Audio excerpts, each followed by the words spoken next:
Escolheram o intensivista porque estamos atrasados. Não, mas quero agradecer à professora Helena Monteiro e à Filipa Ficha a amizade de muitos anos e a quem nos recebe aqui na sua casa. Temos aqui uma parceria público-privada, o que é bom, igualdade de género, o que é bom, e quase igualdade de profissões, não, são 3 médicos e 2 tecnólogos. Mas eu, quando escrevi o e-mail às pessoas que estão a participar neste painel, disse que eu era o mais incompetente deles, porque efetivamente eu sou aquele que protesta sempre porque os dados não funcionam e que os programas não comunicam e tenho que abrir não sei quantos programas para fazer o meu trabalho. E, portanto, seguindo aqui a ordem e o desafio que foi lançado por e-mail, a ideia era o ponto da situação nas vossas instituições, é o primeiro ponto. Segundo, e saltando da segunda pergunta, se calhar era um caso de estudo de sucesso, foi o que eu... E a terceira é como é que veem a comunicação entre as aplicações daqui a 10 anos. O que é um grande desafio. Ora, ia começar pela ordem para a doutora Mafalda Carvalho. Bom dia. Antes de mais, obrigada pelo convite. É sempre um prazer participar destas sessões. Portanto, meu nome é Mafalda Carvalho, sou responsável pela inovação na ULS de Santa Maria. Acho que se calhar aqui o elefante na sala. Tentando responder aqui um bocadinho às perguntas. Bem, primeiro que nada, assim que recebi o convite, olhei para a palavra interoperabilidade e eu pensei, bom, estou feita, é sempre um grande palavrão, é a palavra da moda, toda a gente fala da palavra e às vezes ninguém percebe muito bem o que é que estamos a falar.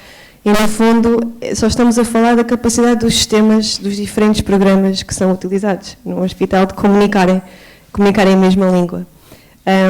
E, portanto, acho que, à semelhança daquilo que já foi dito pelo Dr. Paulo, o que acontece na realidade é que muitas vezes os clínicos são abordados pelas diferentes empresas e têm muitas soluções e são todas maravilhosas e depois vamos pôr as soluções a funcionar na vida real e depois aquilo não funciona, não é? E tem que abrir tem que ir a esta plataforma, depois tem que ir a outra plataforma e depois perca aqui imenso tempo e, portanto, o sistema torna-se altamente ineficiente e, em vez de estamos a ajudar, estamos definitivamente a complicar. Portanto, esse é o primeiro ponto e acho que na nossa experiência é um bocadinho o nosso trabalho sempre é tentar garantir de algum modo que as diferentes soluções que nos são apresentadas, porque há muitas, porque a tecnologia tem evoluído de uma forma que é difícil de acompanhar, e, portanto, a garantir que as soluções que nos são apresentadas que conseguem, de alguma forma, comunicar entre elas e comunicar com os nossos sistemas e com os sistemas que são essenciais, como, por exemplo, o EPR, que é mesmo essencial. Portanto, sem elas não funcionam.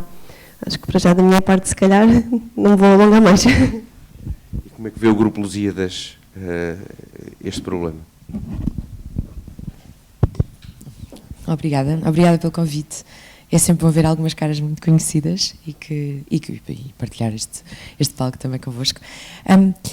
Eu acho que este desafio é um desafio que vai ser muito desta nossa geração, ou seja, nós já dizemos isto se calhar há 10 anos, o que acaba por ser um bocadinho aborrecido, mas nós somos, sem dúvida, em termos de implementação, a geração que estamos a herdar muito daquilo que já existia e a agarrar muito daquilo que vem de novo. E temos, e a Mafalda acabou de referir, e eu acho que é um drama diário de todos nós, que é, nós somos bombardeados literalmente todos os dias com N soluções. E depois temos que ter um grau de literacia, não só de como é que o sistema funciona, o sistema de saúde, mas depois um grau de literacia muito grande e um deep dive tecnológico também para poder tomar decisões, porque nós, dando um exemplo muito básico, nós à data de hoje estamos à volta do dito scriber ou do copilot, como lhe quisermos chamar, para nos ajudar nas notas clínicas, não só na consulta, mas noutros contextos. E a verdade é que quando fomos fazer benchmarking o ano passado, encontramos cerca de 22 soluções no mercado, que comportam, não só português, pronto, depois esse era um dos motivos de exclusão que nos facilitou a vida, português de Portugal, era fácil começar a escolher todos que não tinham, pronto, e mesmo assim ficámos com 15. 15 essas que, quando vamos fazer um deep dive à própria solução, encontramos umas com um nível tecnológico de facto muito robusto e outras, e perdoem-me, eu vou provavelmente ser incorreta, mas vou ser realista, e outras que provavelmente eu consigo desenvolvê-las numa noite de trabalho. E, portanto, estamos a falar de um nível para o sistema muito, muito diferente. E como isto acontece com este Scriber, estou a dar um exemplo muito, provavelmente muitos de nós nesta sala estamos a lutar com este tipo de soluções, acontece com outras que não é tão fácil fazer esta distinção daquilo que é muito bom e que realmente queremos implementar, que é seguro para o sistema, que nos vai dar outputs, enfim, previsíveis e desejados, e outras soluções que realmente não são aquilo que pretendemos. E eu acho que este é uma, agora voltando à medicina, isto é uma versão patognomónica daquilo que nos acontece todos os dias.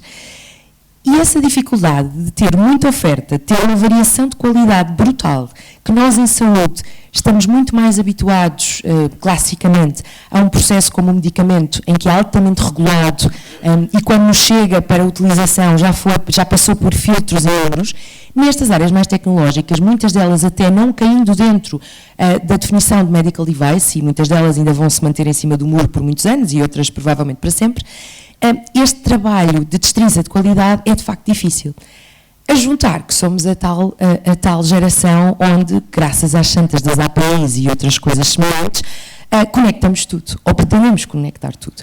Agora, se isto vai ser um problema ad eterno, eu acredito, eu sou sempre a pessoa do copo meio vazio, meio cheio, perdão, super meio cheio, para não dizer copo cheio, portanto acredito que isto vai substancialmente melhorar quando a maturidade tecnológica de muitas das áreas base destas soluções for atingida. E nós continuamos, e eu muitas vezes mostro um gráfico, quando trazemos apresentações, um gráfico da Gartner, que é muito clássico e que é usado para tudo, foi usado para qualquer tecnologia. Se usarmos a eletricidade, continuamos a olhar para este gráfico, que é um hype brutal no início, em que nós achamos que estamos a vivê-lo agora com a inteligência artificial. Aliás, ainda não chegámos ao pico, não é? Para muitas dos teóricos desta área, em que nós achamos que nos vai solucionar todos os problemas e claramente ainda nos vai criar bons desafios para o futuro, etc. Depois temos um momento de desilusão, clássico, de afinal isto não vai resolver tudo e aliás estamos a gerar outro tipo de problemas e eu sou a pessoa do copo meio cheio, e depois está a fugir para o outro lado. E depois vai atingir então um platô. Para nós termos uma noção real do número de anos, e claro que agora com as tecnologias exponenciais esse número de anos encurta, mas na eletricidade nós chegámos a estes níveis há muito pouco tempo.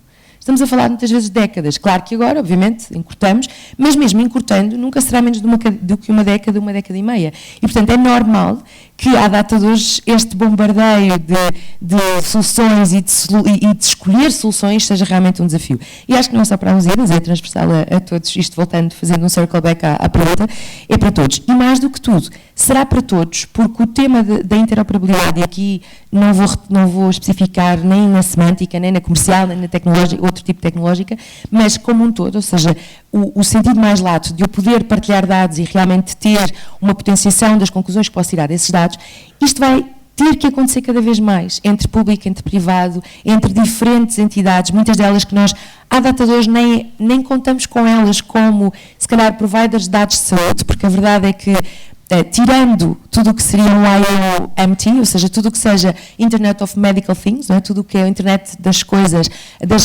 médicas, que eu acho que isto traduzido por português não sai realmente nada bem, perdão, mas nós vamos ter uma internet de coisas, ou seja, esta conexão, um IoT, com coisas que não são médicas, ou seja, porque 90% dos dados estão fora da saúde. Então, nós vamos ter aqui players como os supermercados, como as escolas, como outras entidades que têm uma capilaridade muito maior e essas sim vão ter que estar conectadas e esse para mim vai ser o desafio da nossa geração em termos de trabalho. Em Luz Saúde, há 20 anos, eu tinha grandes dificuldades que o ortopedista visse um raio-x sem ser na película. Agora é ao contrário, o ortopedista traz aplicações para aplicar, ou qualquer outro médico, e a Luz Saúde diz assim, espera aí que eu tenho que ver como é que isto se liga a algum lado, como é que isto fala. Primeiro que tudo, muito obrigada também por este convite, é sempre um gosto participar e estar aqui a conversar sobre temas que eu sou muito, muito apaixonada e para os quais também tenho um copo meio vazio, cheio. Na Luz, nós estamos, obviamente, como todos, muito preocupados com estes temas de quais as soluções de interoperabilidade. Acho que estamos todos a pensar nisto, todos a perceber que estamos num mundo em que todos os dias temos ferramentas novas, agora são os agentes, como a Sofia já disse, isto é tudo ainda por cima exponencial e este desafio de estar também já foi dito, constantemente a ser bombardeado com novas soluções, novos casos de sucesso ou de insucesso, novas formas de fazer, novos conceitos, novos termos, novos problemas. Isto é algo que também nos aflige, claro que sim. Nós estamos, na realidade, também, em particular, muito a pensar na base, ou seja, como é que estas novas tecnologias podem ser integradas naquilo que nós estamos a fazer de uma forma sustentável e que nos permita, pelo menos, ir pensando e tentando antecipar para onde é que isto nos está a levar e o que é que isto vai acontecer, porque acho que ninguém sabe, e, portanto, quais é que poderão ser aqui alguns fatores-chave que nos permitirão fazer isto. Portanto, há alguns que nós temos estado a investir. Um primeiro destes fatores-chave é muito que todas estas ferramentas vão ter que entrar em processos que não são aqueles que existem hoje, portanto vai ter que haver, e está cada vez mais a ser necessário haver uma reengenharia de processos. Nós não podemos dizer que vamos pôr, em alguns casos vai funcionar, mas não faz muito sentido estarmos a pôr ferramentas a trabalhar naquilo que já temos que pensar um bocadinho mais à frente como é que vamos ter estes processos adaptados àquilo que nos permite estas ferramentas fazer. Isto é muito fácil dizer assim, é muito difícil fazer na prática, como todos vocês imaginam, mas isso é algo que tem estado muito aqui no centro das nossas preocupações. Um segundo ponto é ter um centro de excelência. Obviamente estas coisas estão cada vez mais acessíveis e, como a Sofia dizia, é verdade, se calhar muitos de nós, quase todos nós, se quisermos, podemos fazer coisas incríveis com estas novas plataformas, mas há mais risco e, portanto, ter um centro de excelência, ter gente que realmente sabe disto profundamente, com perfis que vão desde um altamente técnico até um pouco mais amplo, que entende não apenas as soluções, mas também o negócio e onde é que estas soluções devem entrar e como, é algo que também é muito importante, que é algo que nós também estamos a investir bastante na Luz. Por outro lado, trazer toda a gente para a mesa, não é? Investir muito na formação das pessoas, não apenas nestas novas tecnologias e nesta literacia da AI, mas também muito naquilo que cada vez mais é importante, que é como resolver bem como identificar os problemas, como identificar as questões certas, como resolver estes problemas, é algo que nós também estamos a fazer muito. E depois, claro, tudo o que tem a ver com estes temas mais de interoperabilidade, que obviamente agora já é um bocadinho diferente, se calhar, do que era antes, não é? Agora é como é que nós vamos conseguir ter dados nos sistemas acessíveis a agentes real-time no momento em que são necessários, já não é, se calhar, tanto a foco naquelas grandes data warehouses, também continuam a ser importantes, obviamente que sim, até para o treino destas coisas, mas é também na vida real como é que os dados estão lá, como é que têm uma semântica que os agentes consigam compreender para os ir buscar. Portanto, tudo isto é algo que nós também estamos, obviamente, a investir muito. E depois há aqui uma parte, não é?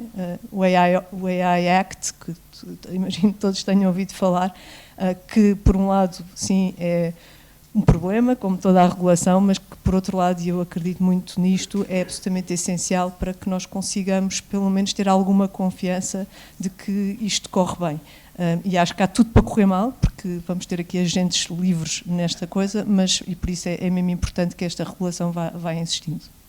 O Pedro Azevedo chegou a uma posição de chefia do hospital grande da Margem Sul, e qual é a perspectiva que vê a nível de interoperabilidade das soluções que encontrou? Antes de passar a culpa à SPMS, não é? Não posso pôr já a culpa na SPMS. Bem, muito bom dia e obrigado pelo convite à professora Filipa e à associação e aos cumprimentar todos. Eu, antes de ser, neste momento, presidente do Conselho de Administração da URS Amarante Seixal, sou médico e sou internista. E por isso, quando cheguei a esta posição, havia se calhar 3 ou 4 pontos-chave ou prioridades do meu pensamento, e uma delas era: há um conjunto de irritantes que eu gostava que acabassem. Já percebi que se calhar até ao final do mandato não vou acabar com metade deles, mas existe um conjunto de irritantes que temos que trabalhar, e sem dúvida, irritantes, peço desculpa, irritantes. E que, sem dúvida nenhuma, a questão dos sistemas de informação e da interoperabilidade fazem fit com a esfera dos irritantes, não é?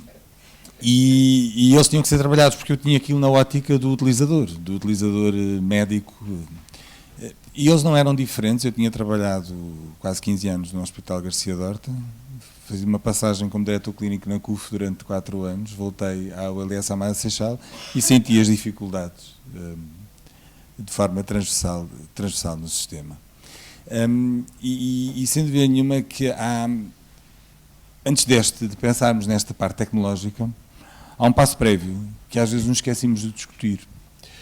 Nós, quando tentamos colocar tecnologia ou inteligência artificial, ou o nome que lhe quisermos dar, em cima dos problemas, há um passo que ainda não fizemos antes, foi desburocratizá-los.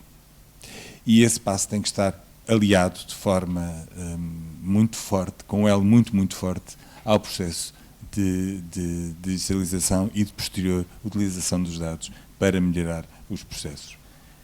Porque aquilo que vemos muitas vezes é uma utilização sem formação,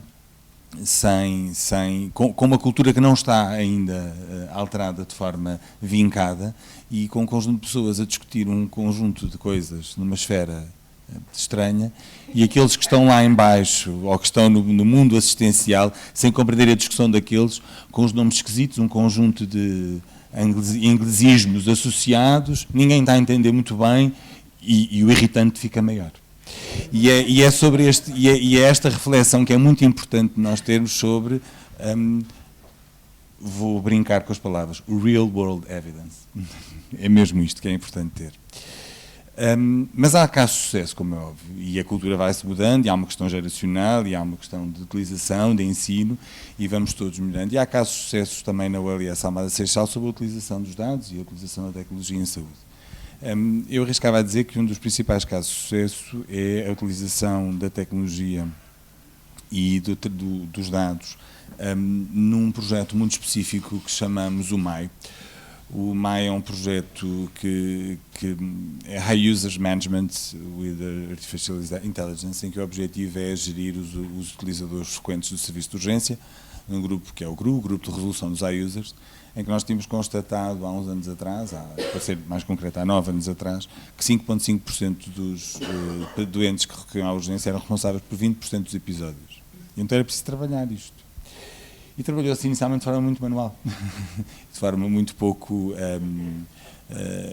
automática. Quando conseguimos fazer uma parceria colaborativa com quem nos ajudou a criar um dashboard, a trabalhar estes dados e a ter um modelo preditivo para antever quais eram os doentes que eram altamente utilizadores, conseguimos desviar 50% destes episódios, reduzir 50% destes episódios, porque conseguimos direcionar estes doentes para o sítio correto. E chegámos a uma conclusão que já todos chegámos antes de olhar para os dados, é que, efetivamente, mais de metade dos determinantes, daquilo que levava estas pessoas ao serviço de urgência, nada tinha a ver com saúde e, portanto, conseguimos direcioná-los para o sítio certo. E existem, obviamente, outros exemplos. Estamos a trabalhar, como é óbvio, na criação de um data lake e já temos algumas aplicações, e aí não vou culpar a SPMS, vou agradecer à SPMS a possibilidade que nos deu dessa interoperabilidade e desse verter de dados para dentro daquele data lake. Estamos ainda, além de termos já o S-Clínico e a Clinidata, estamos a tentar ainda que haja outras aplicações para permitirmos ter um conjunto de dados que nos permita trabalhar e investir também no lado da investigação, que é tão essencial, aliado à prática clínica diária, para que as instituições possam progredir. E havia um conjunto de outros exemplos, mas acho que estes dois são suficientes para dar nota de que num pequenino mundo, ali da margem sul do Tejo, ainda há umas coisas que vamos fazendo e que vamos construindo, mas dar esta nota e terminar agora com esta nota muito importante, que é uma nota cultural. Nós temos que discutir com a linguagem que todos nos entendam, e não podemos falar aquilo que quem efetivamente trabalha os dados, fornece os dados e usa os dados, não entende aquilo que nós estamos a dizer. E a SPMS, que é, na minha opinião, a espinha dorsal disto tudo, como é que vê a interação com o público e privado, como é que vê a gestão destes dados, qual é o futuro, a seu ver, da interoperabilidade de público e privado? Bem, muito bom dia a todos. Antes de mais, agradecer à PDSI e também aqui ao anfitrião, que já não está aqui. Muito bem. É excelente, muito bem. Também agradecer o convite para estar presente.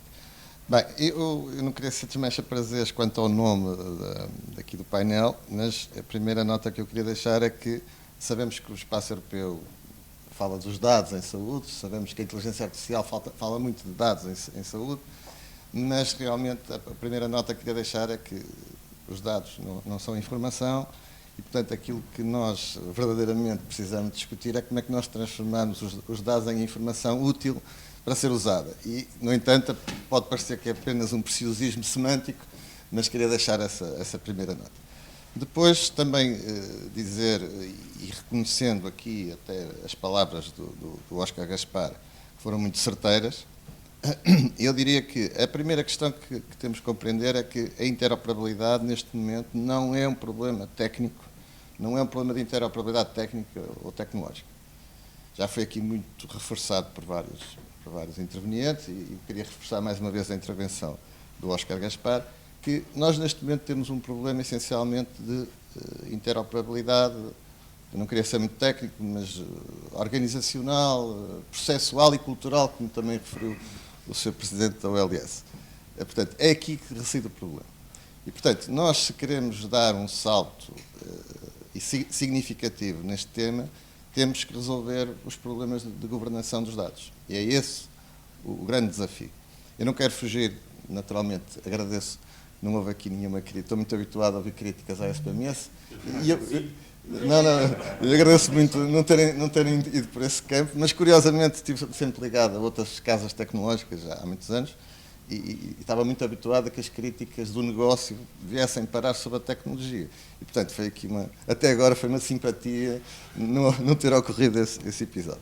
Pronto, mas, de qualquer forma, sem fugir às responsabilidades. É evidente que nós temos que, agora, não fugindo também à parte mais tecnológica, nós temos que encontrar aqui um meio termo entre o que é a responsabilidade, digamos, central tecnológica, do Estado e do próprio SNS, versus aquilo que são os desafios da interoperabilidade e do espaço europeu de dados em saúde, que exigem, sem margem para dúvidas, um grande, eu chamaria um arranjo interinstitucional entre o público e o privado. E é fundamental chegarmos a esse acordo o mais rapidamente possível, entre o público e o privado. Porque nada do que são as obrigações do espaço europeu de dados em saúde, a nível de interoperabilidade, dentro das instituições portuguesas, mas também entre Portugal e os outros países da União Europeia, nomeadamente, ou do espaço europeu, nós não conseguimos atingir os objetivos se não chegarmos a um acordo rapidamente. Como é que se faz, como é que vamos cooperar na troca dos dados, mais uma vez, não esquecendo que o que é importante é a informação em saúde e não os dados em saúde. E, portanto, a primeira nota que eu deixo é essa. A forma de conseguir há muitas maneiras, mas o próprio Óscar Gaspar, até numa reunião há poucos dias connosco na SPMS, e aqui novamente, elencou, para mim, aquilo que é a grande questão. Ele elencou de uma forma subliminar, que foi chamar-lhe um sistema de incentivos. Tem que haver um sistema de incentivos em que todas as partes lucrem. Não há alternativa a isso. Ou seja, nós temos que chegar aqui a uma solução em que o privado se sinta confortável em partilhar dados e o SNS se sinta confortável também em partilhar dados para uma base comum, para uma ideia comum, para um propósito comum. E a questão, voltando ao tema da interoperabilidade, eu diria mais uma vez, a interoperabilidade não é apenas um problema técnico, não é um problema infraestrutural, é um problema de estrutura, de propósito. Nós temos que saber para que é que queremos os dados, qual é o destino e que situações concretas é que queremos resolver em saúde ou se fosse noutra área de negócio. Para não fugir também à questão da própria SPMS, neste momento, 2 casos de uso que eu queria referir, depois posso desenvolver noutra ronda, se assim entenderem. Temos ambos têm peças de inteligência artificial. Um tem a ver com uma parte mais clínica, chamamos-lhe assim, que tem a ver com a codificação previsional, portanto, no fundo, é um projeto que está em piloto em 3 ULS, em que o que se pretende tem que ver com a parte toda de registros, notas de alta, registros, notas de enfermagem, etc., convertê-las em propostas de diagnóstico e em propostas de procedimentos clínicos e que neste momento está em fase de testagem e creio que dentro de 2 ou 3 meses poderá ser feito o rollout para outras ULS e, portanto, independentemente do mercado aparecer com soluções idênticas, a grande questão, e como foi aqui elencado também por uma colega de painel, o problema é que nós precisamos ter uma boa calibragem entre experiências centralizadas e experiências locais, principalmente para haver comparabilidade, porque nós sem comparabilidade não conseguimos afinar, nomeadamente, a questão da qualidade dos dados e a qualidade dos resultados. E, portanto, vai haver margem para iniciativas próprias, locais, do privado e do público, e vai haver, mas tem que haver sempre um entendimento, mais uma vez o tal arranjo institucional, tem que haver uma forma de nós cooperarmos para poder haver... Não se consegue chegar a... Quando nós dizemos, por exemplo, que... Eu podia dizer assim, nós temos nos nossos testes, neste projeto, temos um grau de fiabilidade de 60%. Mas o que é isto, o grau de fiabilidade de 60%? Nós estamos a comparar dados, claro que são validados neste momento, não são validados por profissionais de saúde, são validados por médicos, mas a validação real só ocorre se nós compararmos com outros casos semelhantes. Não ocorre dentro de um grupo muito restrito da amostra. Tem que ocorrer num contexto mais generalizado. Outro exemplo que queria dar, e confesso que é aquele que estou mais ligado e mais à vontade, é uma coisa que é pouco conhecida dentro do Serviço Nacional de Saúde. Conhece uma peça importante, que é na parte de gestão. E há uma parte que é muito conhecida por todos, que é o Centro de Conferência de Faturas. Nasceu com esse nome, depois passou a Centro de Controle e Monitorização do SNS, portanto, que no fundo é um projeto que tem mais de 12 anos, cerca de 14 anos, foi criado, funciona atualmente na Maia, e que nós temos, a partir desse projeto inicial de Conferência Centralizada de Faturas, nós temos, por incrível que pareça, por mais que como cidadãos, ou como profissionais de saúde, ou como quem atua nesta área, fique impressionado com a subida exponencial da despesa pública na área da saúde, a verdade é que, por ironia das ironias, nós temos os dados todos que precisamos para a tomada de decisão de contenção da despesa na saúde. Ou, se quiserem, para tomar medidas de política relativamente à eficiência da despesa pública na área da saúde. Pronto, mais uma vez, e voltando ao tema inicial, para não me alongar mais, o problema é a questão que referi inicialmente, é que nós temos que caminhar para a tal interoperabilidade real, chamemos-lhe assim, estrutural, que é um problema de governança e não um problema tecnológico. Nós temos que nos entender quem é que assume a responsabilidade por tomar decisões relativamente à contenção da despesa. E é isso que falta decidir, tal como na parte da utilização dos dados ou da informação para efeitos clínicos, para efeitos de uso primário ou secundário, podemos depois falar numa segunda ronda mais detalhadamente sobre isso, mas na área da gestão propriamente dita existe o mesmo problema. Quem é que decide o quê? Eu não me vou alongar mais para não monopolizar a conversa, mas muito obrigado. Doutora Mafalda Carvalho, como é que vê a ULS Santa Maria inovar nos próximos 10 anos neste sistema de interoperabilidade?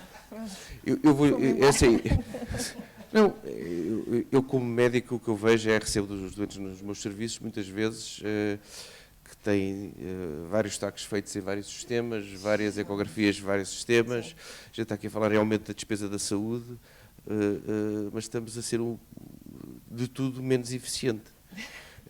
E o doente chega com a mesma doença, que até já deveria ter sido diagnosticada. E portanto, há aqui dois temas, é o excesso do uso, o excesso de consumo, muitas vezes porque os dados também não estão... não sei se são os dados. É os dados e os exames bom, eu não sei se tenho competências, para responder a esta pergunta, sou sincera, até porque eu não sou médica, venho das áreas das biologias e vim parar à inovação em saúde, assim, caída de paraquedas. Mas, antes de responder à sua pergunta, só queria ir aqui um bocadinho atrás, e pegando aqui um bocadinho no que disse aqui o colega, interoperabilidade, eu tenho um bom exemplo com os SPMS.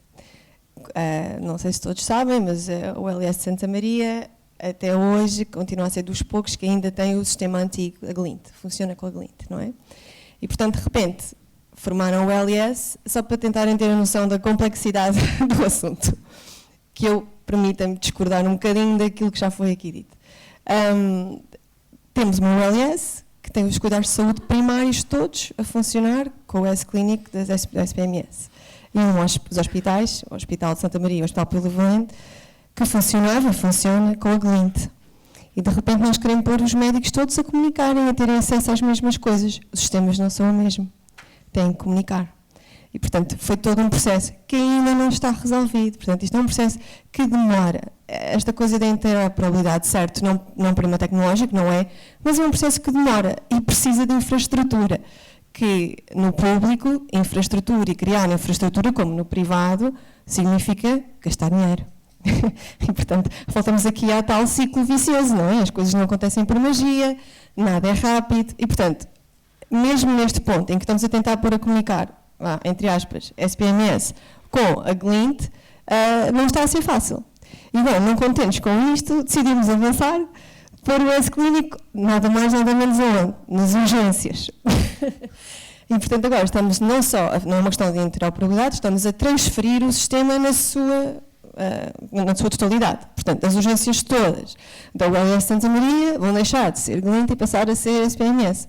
Novamente, grande investimento a nível de estrutura, capacitação das equipas, e ainda não chegamos, era para estar pronto em março, eu acho que lá para agosto talvez a coisa vai se dar. Portanto, todos estes processos demoram muito tempo e são bastante complexos e tal e qual como dizia ali o Dr. Pedro, as pessoas às vezes não falam a mesma linguagem, os clínicos falam uma linguagem, a administração fala outra linguagem, as empresas tecnológicas falam ainda outra linguagem, e portanto andamos aqui todos às vezes um bocadinho perdidos. E portanto agora, tentando responder à sua pergunta, a inovação existe e lá está, tem evoluído de forma muito rápida. Eu acho que uma das formas de tentarmos evitar ou compensar com este excesso, se calhar estamos a passar a um excesso, não é? Qualquer coisinha, vamos à inovação, ou vamos pedir a inteligência artificial, ou vamos pedir mais um TAC, ou pomos uma ferramenta de inteligência artificial no TAC e esperamos que isso seja a solução para os nossos dias. Mas acho que tudo isto passa aqui por alguns pontos. Um deles é a literacia associada a todos estes temas, não é? Para perceber, para tentarmos de uma vez por todas que toda a comunidade, neste caso, na saúde, os players na saúde, que todos nós falemos a mesma linguagem que nos compreendemos no futuro. Portanto, a literacia, desde logo a partir dos cursos, não é? Das formações, acho que é essencial para ajudar todos nós neste processo. E agora, há aqui um filtro que tem que ser feito, como a Sofia estava a dizer, e bem, e portanto, sim, nós somos bombardeados nos nossos papéis, não é? Com todas as soluções, que todas as empresas, como eu costumo dizer, consideram que têm a última Coca-Cola do deserto, depois ficam muito espantadas quando nós levamos as coisas ao terreno e percebemos isto não tem utilidade nenhuma, é só mais como estava a dizer, é mais uma solução, portanto isto não faz sentido, temos que começar se calhar a fazer o trabalho um bocadinho antes e evoluir nesse sentido. Só uma nota final, que nós falamos sempre disto, de inteligência artificial e dos robôs e dos exemplos que também que estava a dizer a Francisca e bem, mas nós, no nosso caso, por exemplo, acho que é se calhar aqui também em Almada, não nos podemos esquecer que toda a parte administrativa ainda é em papel. Pronto, esta é a realidade, está bem? Portanto, nós temos aqui 2 pesos, 2 medidas, como o meu presidente costuma dizer, andamos aqui a 2 velocidades, não é? A inovação clínica, hospitalar, é quase tida é inerente à profissão, e depois temos a parte administrativa, ainda temos processos com calhamaços deste tamanho, é tudo em papel, tem que tramitar em papel, depois temos que assinar, depois há pessoas que não gostam da assinatura digital, outros que nem sequer têm ainda a assinatura digital a funcionar. Isto é real, isto é o que acontece no dia a dia. Isto em cima de um processo, por exemplo, de compras extremamente burocrático. Portanto, temos aqui vários bottlenecks neste processo todo, no caso do público, que, bom, é um desafio. É só daqui. Doutora Sofia, então e daqui a 10 anos? Eu adoro fazer futurismo, mas, na verdade, isso é quase, na verdade, um dos pontos, eu estava-vos a ouvir e, obviamente, que é quase escrever por baixo nós também, porque, obviamente, que vivendo neste ecossistema não variam infelizmente ou felizmente, os dramas são relativamente parecidos. Obviamente que algumas instituições têm-nos mais numa zona, os desafios, vou-lhe chamar assim, mais simpático, é mais copo meio cheio, não é? Pronto, dramas não. Ou os irritáveis estão mais numa zona e noutras organizações estão mais noutras zonas. Gostei muito da expressão, acho que vou usá-la.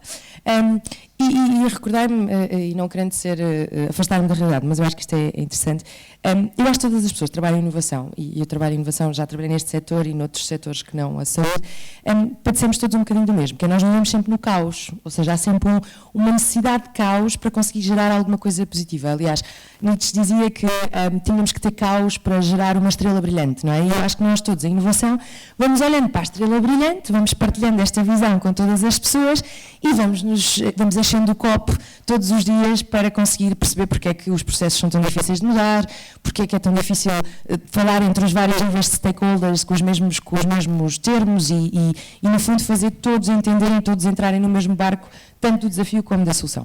Agora, isso eu acho que também é o nosso papel, ou seja, no final do dia, eu até me poderia queixar sobre isto, mas é o que eu mais gosto de fazer. Pronto. Portanto, gerir este caos e começar a criar aqui algumas soluções com luz.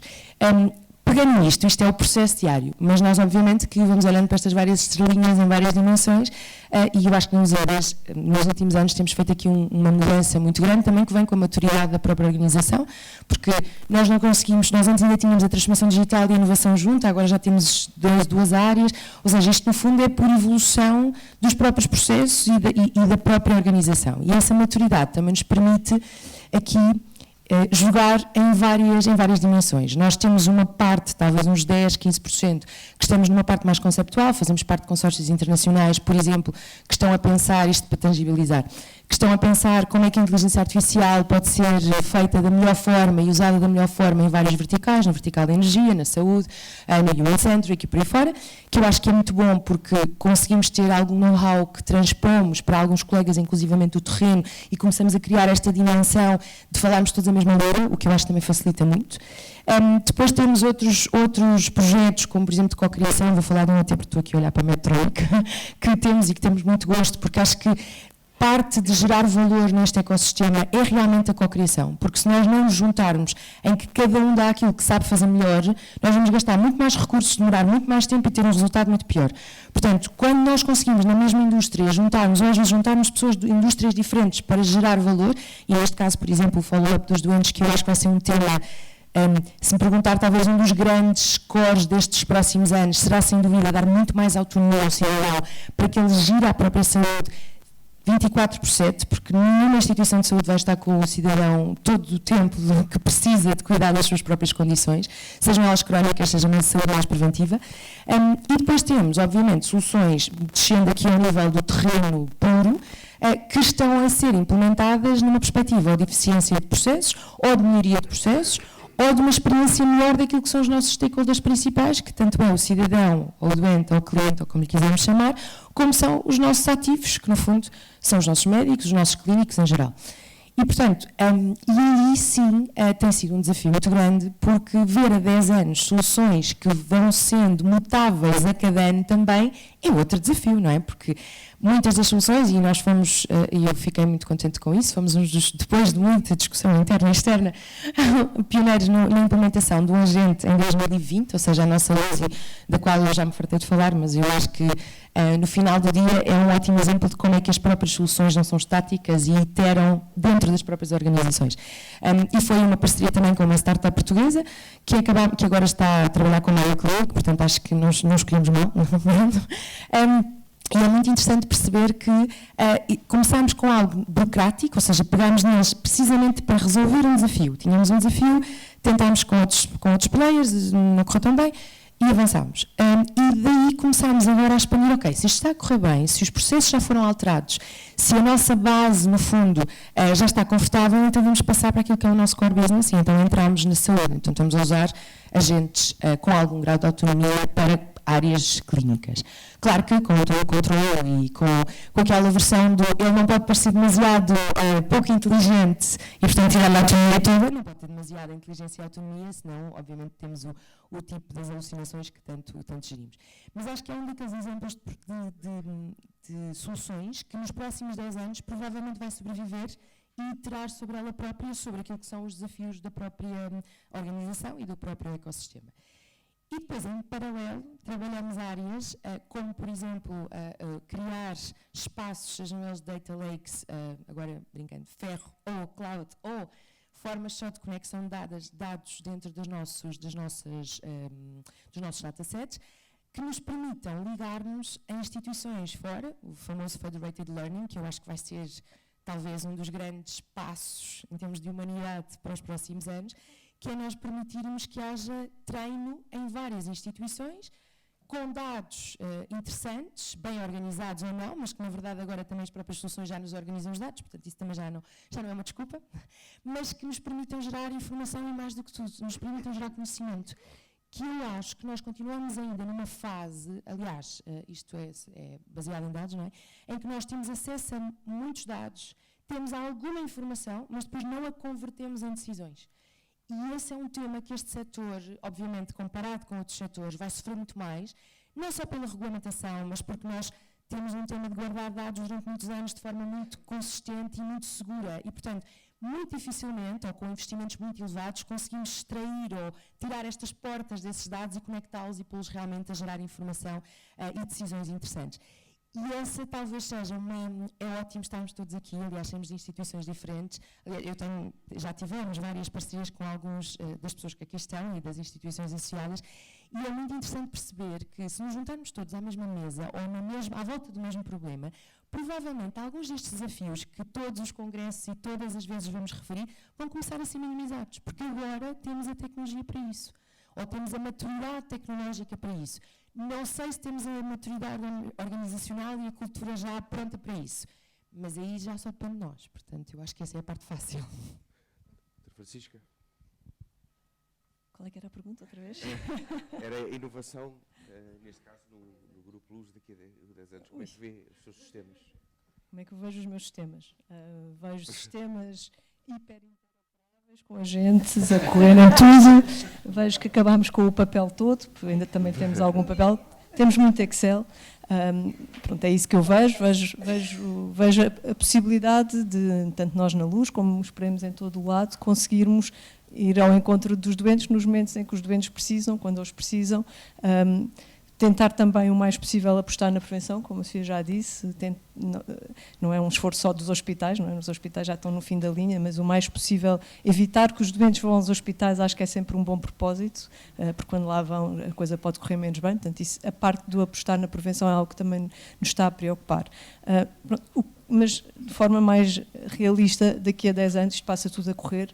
Neste momento, acho que como todos, nós temos um problema de recursos humanos, temos falta de médicos, temos falta de enfermeiros, temos sistemas e temos tecnologia que pode ajudar muito, mas que infelizmente ainda não substitui. Portanto, como é que nós conseguimos de facto dar a volta a isto, e acho que não seremos só nós a pensar nisto e conseguir encontrar aqui as soluções, é algo que obviamente é o nosso foco nestes próximos anos.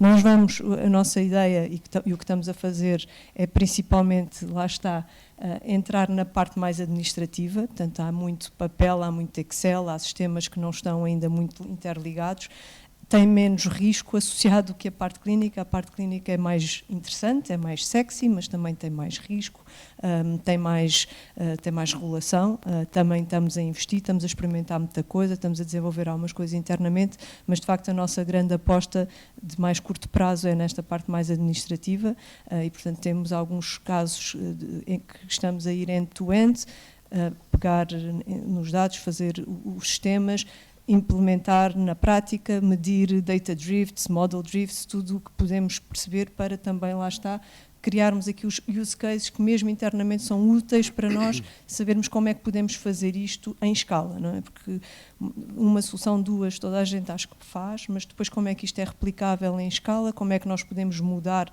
todo um grupo hospitalar e depois, idealmente, como é que podemos contribuir para o conhecimento de um ecossistema e para o conhecimento do país, é algo que é muito importante.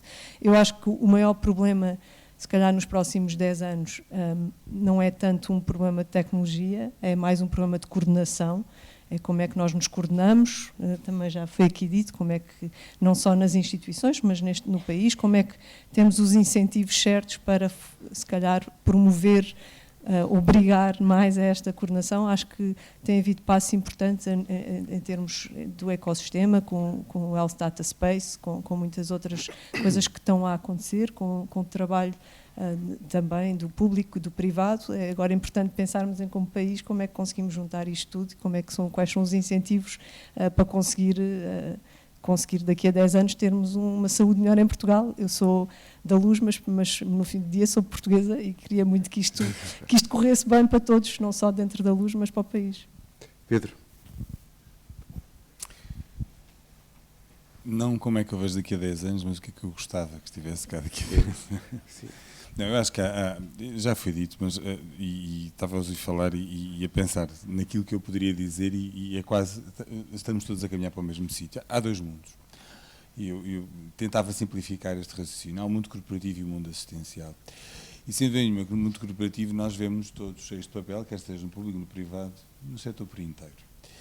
E a forma como nós podemos trabalhar estes dados, como nós podemos automatizar isto, como nós podemos ter respostas e colocar até inteligência artificial em cima disto para gerar informação, para podermos tomar decisões, tem um revés, que é a transparência. E a transparência às vezes pode ser assustadora. E, portanto, gostava genuinamente de acreditar que a transparência não é um estrangulamento para que o processo não vá para a frente. Mas é uma reflexão que eu faço todos os dias, porque é que uma coisa tão simples quanto um processo administrativo e burocrático, como seja, por exemplo, um processo de compras, por exemplo, se nós desburocratizarmos isto, digitalizarmos o processo, colocarmos modelos em cima disto, tem uma coisa chamada transparência, que fica translúcida. E, portanto, é muito importante refletirmos sobre isto. Por outro lado, na área assistencial, aquilo que nós todos devemos pensar é como é que nós melhoramos o acesso.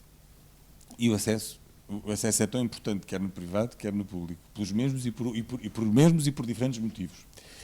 E a questão do acesso, eu dava aqui um exemplo de há bocadinho daquilo que fizemos na UEL Samada Seixal, um projeto em que colocámos trabalhámos os dados e colocámos a utilização dos dados com a inteligência artificial ao serviço de um projeto em concreto e de uma melhoria de um acesso em concreto, mas é para este tipo de coisas que nós devemos trabalhar, é como é que nós criamos modelos preditivos para relacionar melhor as respostas que temos para os nossos doentes, utentes, clientes, um sem número de nomes que lhe podíamos dar, dependendo dos contextos, mas que são sinónimos para este caso em concreto. E por isso, a forma como como é que nós podemos trabalhar tudo isto para melhorar o acesso, para dar efetivamente os cuidados de saúde a quem efetivamente precisa e, sobretudo, trabalhar na questão da prevenção, não é? Porque estes modelos preditivos permitem-nos trabalhar na antecipação e jogar na antecipação e, se calhar, trabalhar mais na esfera da saúde do que necessariamente na esfera da doença, que é outra área interessante a pensar, como é que nós podemos usar os dados para trabalhar mais em saúde e menos em doença, porque vamos precisar trabalhar menos em doença se trabalharmos mais em saúde. E é uma reflexão quase conceptual, mas acho que esta é a visão e este é o caminho que devemos ter. Sem nunca esquecer que temos dois mundos que têm que estar a par e passo. O mundo corporativo por um lado e o mundo assistencial por outro.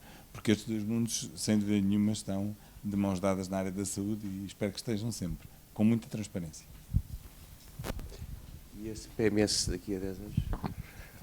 Eu também vou ser provocador, vou falar o que é que será esse PMS dentro de um ano e não dentro de 10 anos.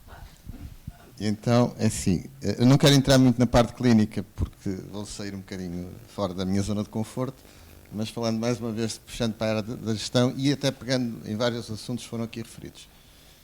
Primeiro ponto, a questão das compras públicas.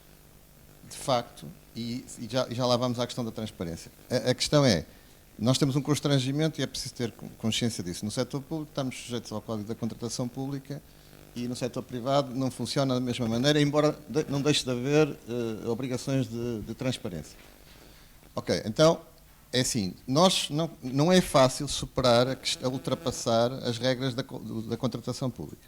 Mas a União Europeia, porque não esquecer que a contratação pública tem origem em diretivas comunitárias, e a própria União Europeia está a fazer uma evolução significativa relativamente ao pensamento sobre o que é a contratação pública. E então é isso que nós temos de estar atentos, é essa tendência.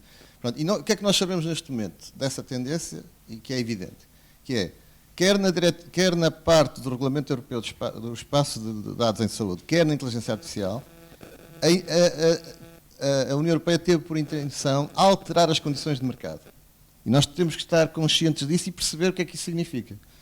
E o que é alterar as condições de mercado? É precisamente diminuir os aspectos burocráticos associados principalmente à ideia, digamos, ao paradigma da concorrência. A concorrência é fundamental, mas também há outros valores para além da concorrência. Ou seja, por exemplo, a Europa ser competitiva relativamente aos Estados Unidos ou à China, por exemplo, é um valor em si mesmo. Portanto, a União Europeia não está distraída relativamente a isso, embora nós todos, como cidadãos europeus, podemos achar que está a ser lenta, mas não está distraída. E então, a primeira questão que temos que ter em atenção é agarrar as oportunidades onde a União Europeia está a incentivar que exista uma fuga das regras mais restritas da contratação pública. Exemplos concretos. Nós vamos ter novas vagas, hoje não vai dar para explicar isto com muito detalhe, mas nós vamos ter novas vagas de PRRs. Foi aqui falado no início da intervenção e o meu Presidente falou sobre a importância do PRR. Nós estamos a fazer tudo o que está ao nosso alcance para aumentar a execução do dinheiro que nos foi disponibilizado em tecnologia no PRR. Mas ainda mais importante do que isso, é percebermos o que é que vem aí das novas vagas de fundos comunitários. E elas já estão aí. A questão é um pressuposto base, e é preciso todos entendermos isto, um pressuposto base de investimento nesta área dos dados e da inteligência artificial é nós termos, não confundir as palavras na semântica, é nós termos infraestrutura. Mas quando dizemos esta frase na tradução para português, pode ser mal entendido, porque também é infraestrutura de ferro e de cloud, mas não é só infraestrutura de ferro e de cloud. É, mais uma vez, voltando ao tema inicial, também é infraestrutura ou estrutura organizacional. Portanto, o que está a acontecer é que, por exemplo, países como a Espanha e a Holanda já se posicionaram para determinadas vagas de fundos comunitários a nível de inteligência artificial numa dimensão muito superior àquela que nem sequer nós ainda chegamos a um acordo base sobre o que é que vamos fazer relativamente a isso. E isso o que é que pressupõe? Voltando ao tema inicial. Aqui, tive o privilégio, aqui há uns anos atrás, de lançar um hub setorial dentro de um setor que não era da saúde, e na altura os hubs eram considerados aceleradores de empresas. Hoje em dia o conceito de hub evoluiu e é utilizado como figura estruturante da regulamentação europeia, e o hub já não significa meramente um espaço físico em open space onde vai haver um acelerador de empresas, significa outra coisa completamente diferente, que é qual é o grau de cooperação intersetorial. Ou seja, como é que, porque isso tem muito a ver com a inteligência artificial. A inteligência artificial, como sabem, tem muitos problemas de cálculo, de consumo de energia e problemas de sustentabilidade. Mas visto ao contrário, a forma de utilizar, de fazer correr modelos, de fazer testagem de modelos, é haver cooperação e poder ser usada infraestrutura no seu sentido próprio de várias instituições. Então, se nós tivermos essa capacidade de criar esses hubs de cooperação, ok, nós temos as condições para nos candidatarmos a outros fundos comunitários. E esses fundos de nova geração, a contratação pública vai ser contratação excluída à maneira do que hoje nós chamamos dentro da contratação pública a contratação in-house. Ou seja, na realidade, há princípios da transparência que têm que ser respeitados, mas não está sujeito às mesmas regras, nomeadamente os capítulos da contratação pública que têm a ver com os concursos públicos e os procedimentos que têm a ver. Portanto, primeira ideia, temos que estar unidos e discutir rapidamente a ideia dos hubs para conseguir ascender a um nível de candidaturas de fundos comunitários que estão aí, que a contratação pública vai ser mitigada na sua parte negativa da burocracia. Portanto, essa era a primeira ideia. Só para também, mais uma vez, não estender mais a minha intervenção. E há bocadinho não terminei, mas na realidade, e eu vi aqui dificuldades do setor privado na parte mais administrativa, e portanto, eu mais uma vez recorrendo ao Centro de Controlo e Monitorização, a experiência da SPMS, como sabem, nessa área é grande, da desmaterialização. A nossa bandeira, digamos, nessa área é essencialmente a PEM, chamamos a PEM pública, portanto, a prescrição médica eletrónica e também, digamos, todo o conceito de receita sem papel.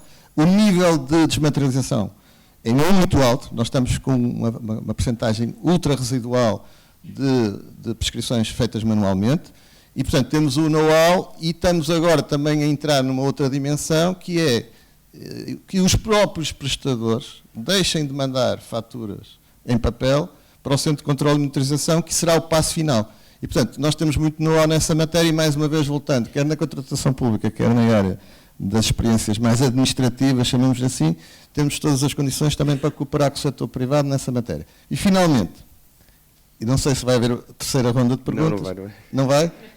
Senão matam-me. Não, então para terminar. Eu há bocadinho disse só o insight, mas agora vou explicar melhor. Nós, dentro dos dados e dos dashboards e toda essa panóplia de questões que todos gostamos de utilizar quando temos as capacidades técnicas para o fazer, mas há aqui uma nova dimensão que é essa que está a caminho, que é o tema chamamos de uma forma simplista, da visualização de dados.